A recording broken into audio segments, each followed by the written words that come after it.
Good morning. Good morning. I first met Precious as part of the online MBA program.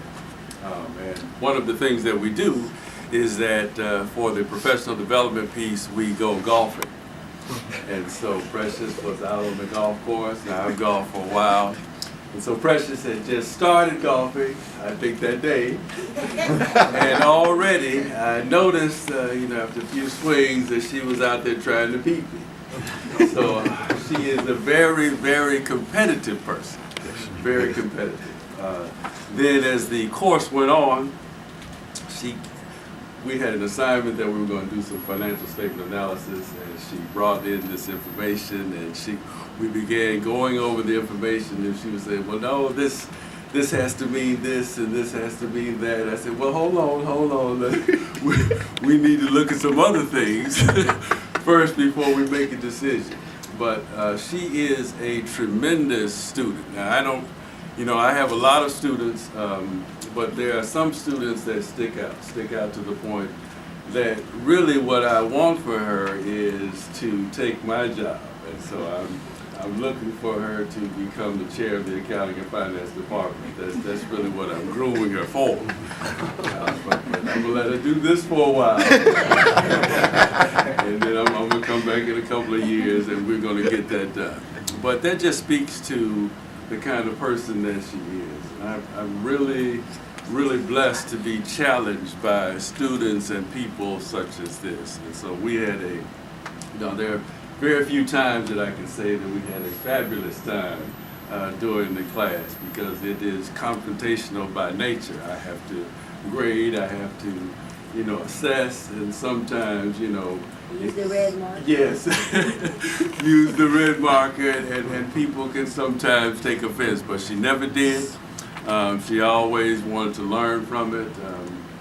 She always took the criticism in a great stride, and so she is a tremendous person, and certainly this community, the business community, this community at large is going to be blessed by her talents, because she is an excellent person. So I want to say congratulations for this, and I'll be waiting for you.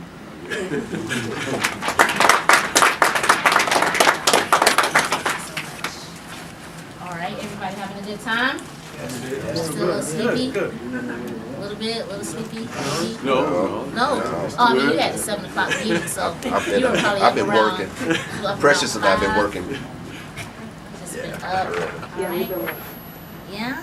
Okay, so next up we have saying a lot. She's going to talk about the dream, the CEO, the lady who stays up at night. 1, 2 o'clock email. I got those same emails as well. And I was up, emailed her back. Miss Precious Mathis. Give her a round of applause. All right.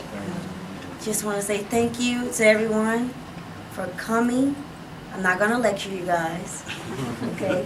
My staff say don't preach. So I'm not gonna preach. Go ahead. But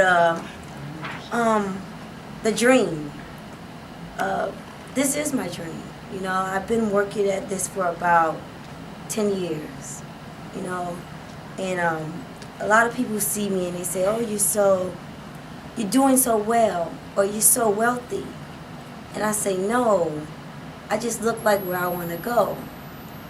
I was a little black girl, 18 years old, from Miami, Florida. Didn't know much about college.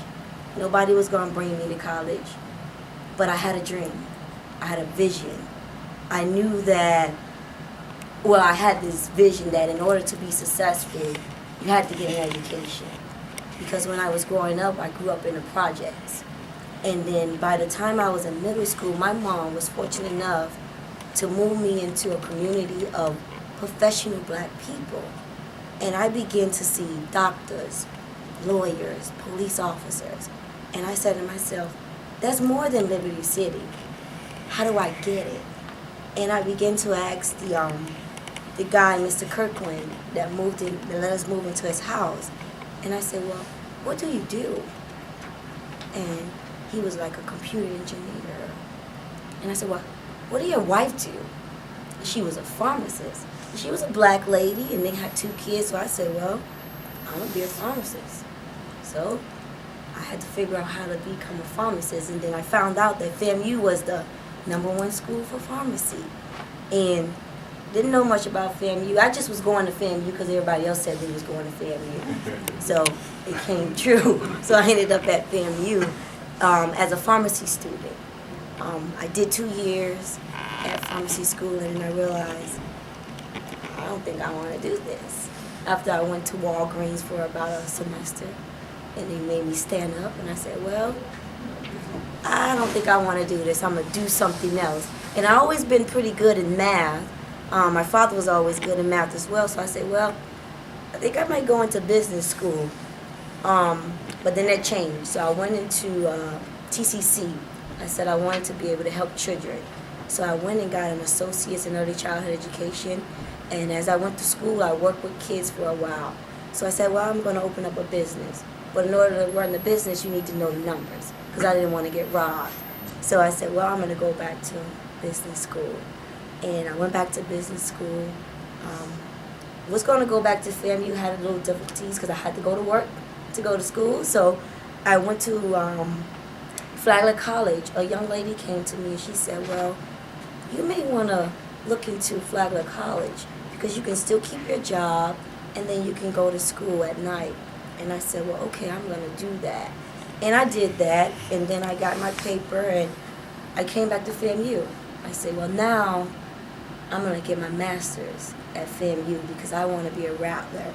And I do a lot of this stuff because I want to be able to be a leader for the next black little girl that think that she can't do it because she don't have the support, or she feel like if you don't have a family support, you can't move on in life.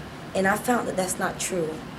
If you get there, people will help you if you really do what you're supposed to do.